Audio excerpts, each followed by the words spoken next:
Previously on the Budget Bike Battle. There's remnants of a Glastonbury long drop there, isn't there? Oh, here it comes. Yeah, there it is. Oh. Yeah, that's Sunday at the festival. Oh, go on, son. Things weren't going well for the Suzuki. Absolutely, it's crumbling. It's that bad. And then when I took the fan off, it basically crumbled as well. Gutted. It's Friday night, it's dark, and I'm beginning to get a little bit, not annoyed, but disheartened by the whole thing of just there's lots of little things. The brakes really need sorting. However, it's not like that at all with the amazing, brilliant Kawasaki.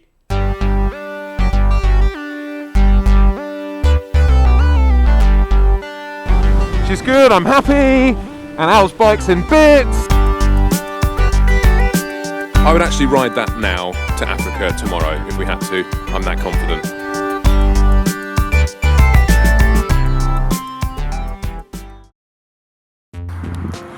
Just come down to STV where I bought the ZX-7R for a bit of clutch fettling today. I've got the enemy over here and his gold hoodie. Actually looks pretty good. And Paul has kindly said he'd help me because I don't have a clue what I'm doing. Can't go wrong with a bit of tea. And yeah, and so far, I think this is, touch wood, the only significant issue with the bike so far. Obviously, the exhaust is still on it from the dyno, which didn't do very well. New friction plates. Okay, so there's some new plates. Yep, so they've got to be soaked.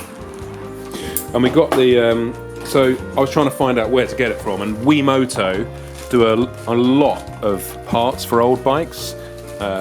So they helped us out there, sent that over, and we're just waiting for the gaskets to turn up. New springs. Digi clutch. That's quite stiff. They're slightly shorter Okay. than the previous springs. Is that going to make it more grabby? Well, they've got less turns on the spring, so it's a stiffer spring. Okay. So we can say it's race product. Race, yeah. Race. Definitely race. Well, that's good because we're doing many races. Many Many races races. against him.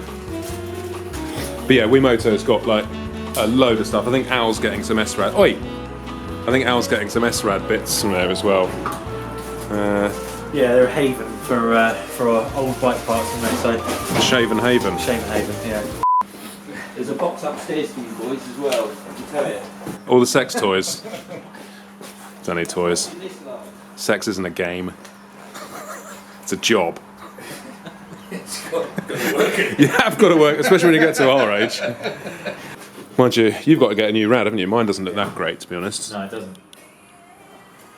doesn't. She'll be fine. And then It's the heat of Africa. yeah. Africa, Probably car. then, won't we? Yeah, I still don't think it's going to be that hot in January in Africa anyway. Not in Northern Africa. Does it snow over there? It did in the In the video? Band-Aid video, didn't it? We'll cover up the paint, mate. Yeah. Hide some of it.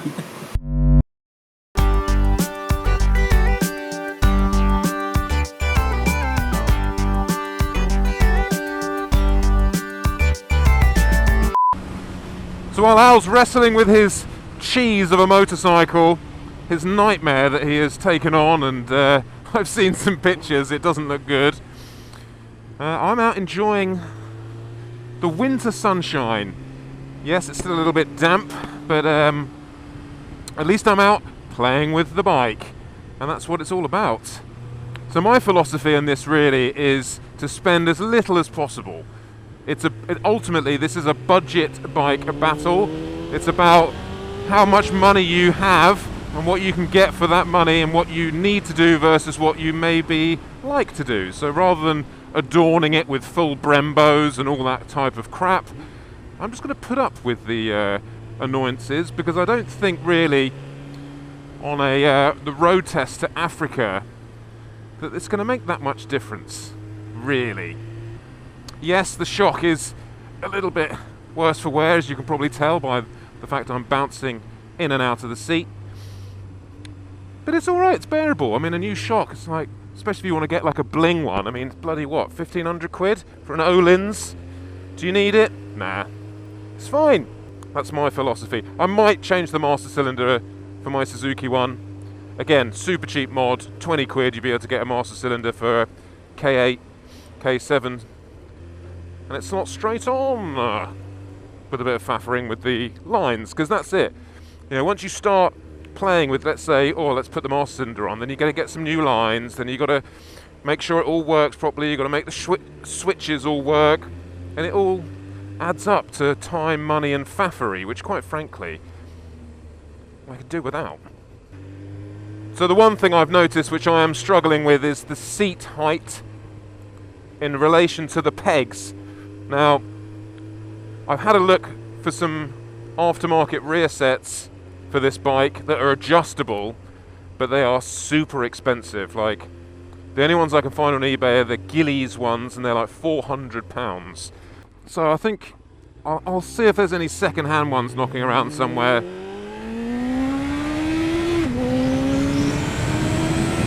But the other alternative is to find a taller seat.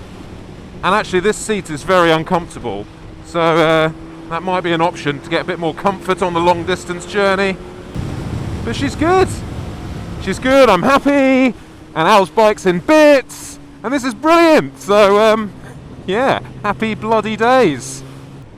And yes, I know Al's bike is faster and lighter and it's fuel injected and blah blah blah, but it's rotten.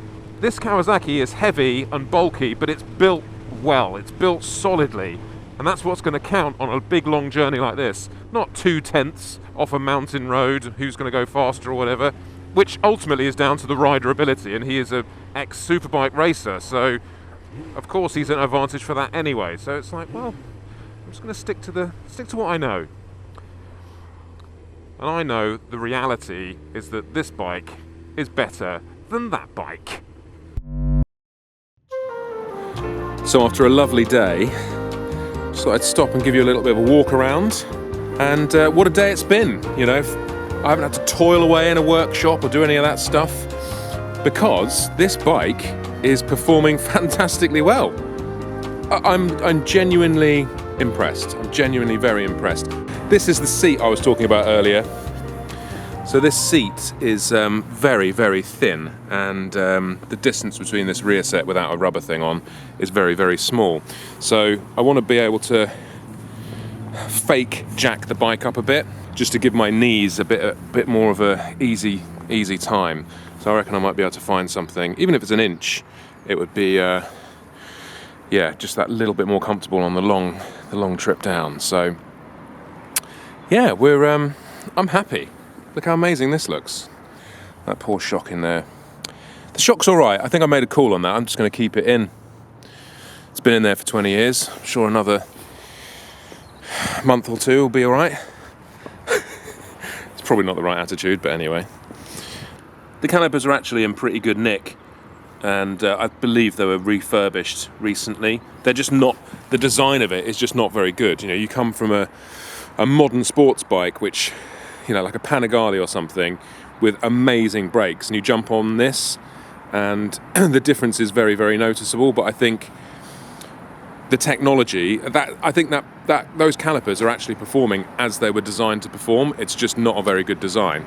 But I'm very confident. I would actually ride that now to Africa tomorrow if we had to. I'm that confident. So yes, I'm going to now jump on board, go home, have a lovely cup of tea and revel in what, quite frankly, is the victory of the Kawasaki ZX-7R Ninja. Go Team Ninja. Very kindly, Barnstormer have allowed me to stick my bright green Kawasaki on their ramp for a couple of days while I just give it a bit of a look over. Now, as you know, we did the clutch the other day, and that's all fine. I've done some road miles on it, and it's all working as it should. But the opportunity of being able to be in a warm environment and have a nice electronic ramp, which is probably my favourite thing, which goes up and down, to just pull the fairings off, have a look at what's lurks beneath, I was just going to wing it and just be like, I don't really care.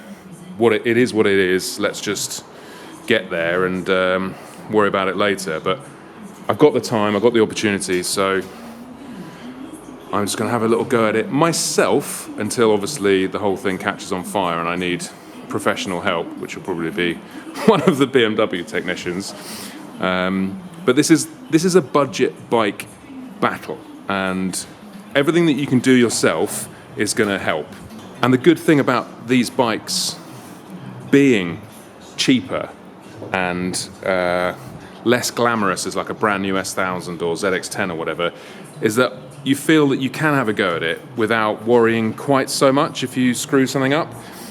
I know Al's bike's actually in many bits at the moment and it's costing much money, so I think the philosophy for me is just make sure it works, make sure it's smooth, keep it as stock as you can, and win the challenge in a boring, frugal way, which is unlike me actually, because normally I'd be like, whoa, calipers, whoa, brand new full system, Öhlins shock, but it's all fine. I think it's all right. That's my philosophy for now anyway. Let's see what happens when we get under the skin. I should really have bought a manual, but that's not really like me. Give them all a bit of a loosen up. This one looks a bit bent. Probably is, judging by the road rash. Okay. They're actually pretty heavy fairing panels. Right, let's get these out of the way somewhere safe. 2 green panels hanging on the wall. Right, so it actually doesn't look too bad. All the hoses seem to be in good condition, all the clips are new. This radiator is probably the biggest worry. It's definitely been painted in the past, but I think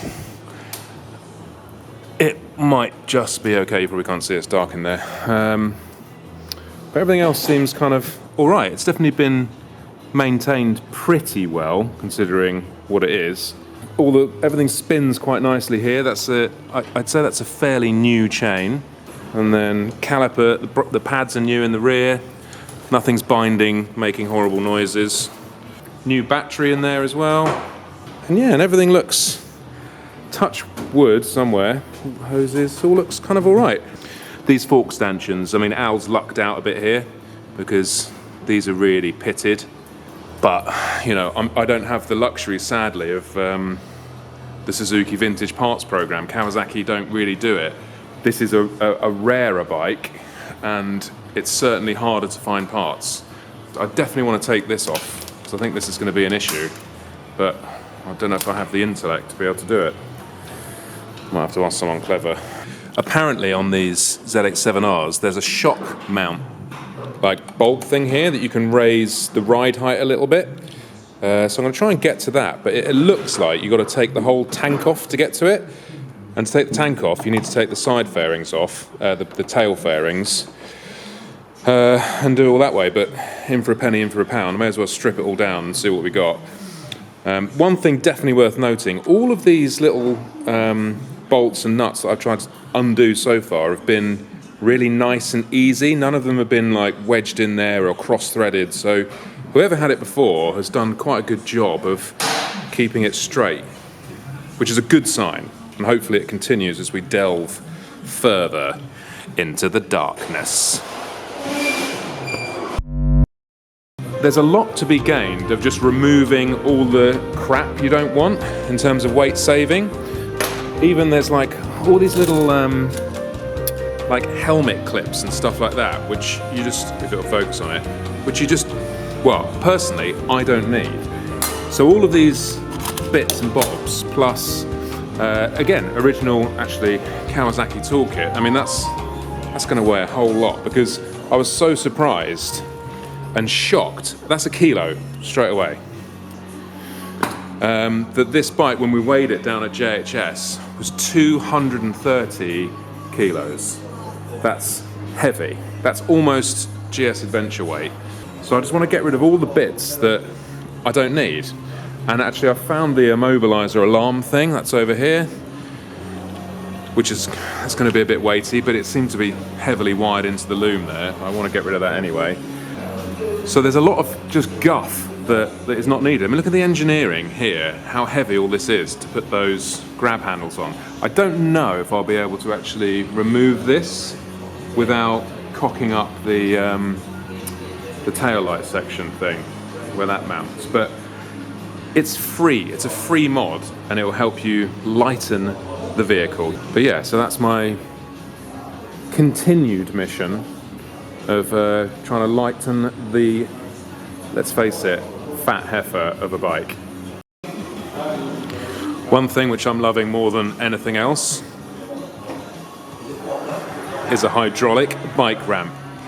Anyway, so the other thing I've been doing last night was getting really carried away with eBay and seeing what I can get, because after looking at Al's, I know his is a bit of a shitbox at the moment, but when it's all done, I think it's going to be a pretty competitive bike. So I've got some decisions to make, really, of how far I go. I know he's spent quite a lot, so there should be enough in the pot to maybe bring it up to spec, but yeah. Right, we decided to try and open up the loom to get the stupid alarm immobiliser out. It's like opening up a spinal cord. What was that thing in Lost? Did you used to watch Lost? It all came out like spaghetti.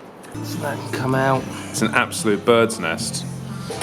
It's off. It's finally off. Look at this. It reminds me of one of those things in the Matrix, the squiddy things that fly around. And let's just see if the bike actually works. The ignition is on. It probably needs a bit of choke.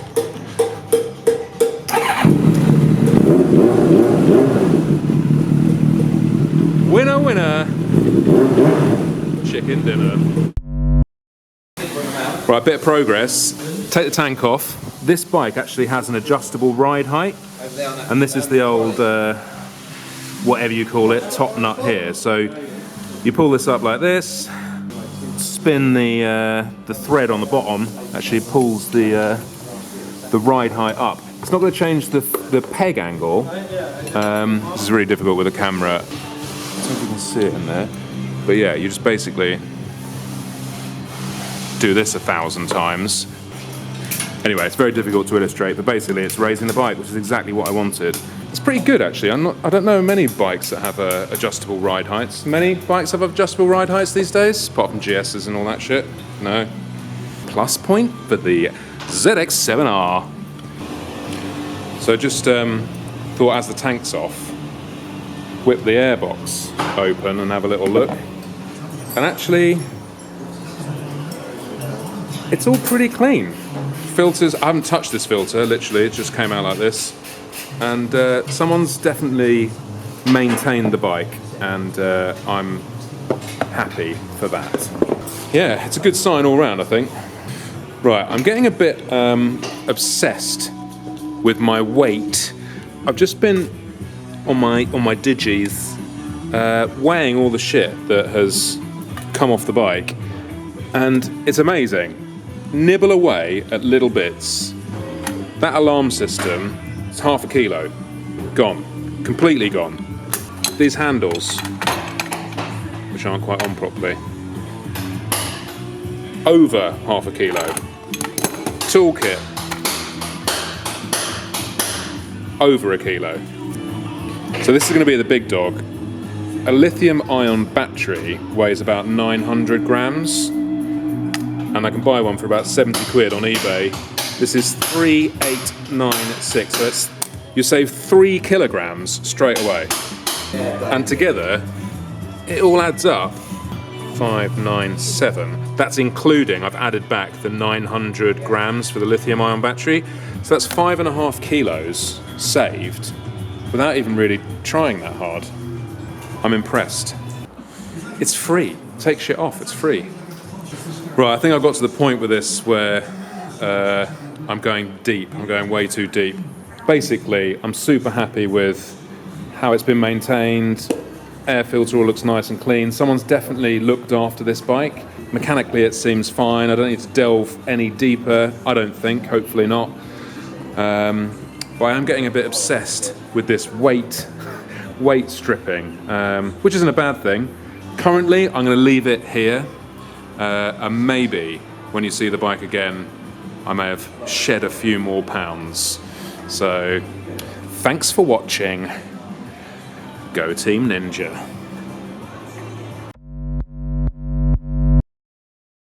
You can now show your support for either Team Ninja or Team SRAD by heading over to 44teeth.com and picking up one of these rather snazzy stickers to show your support.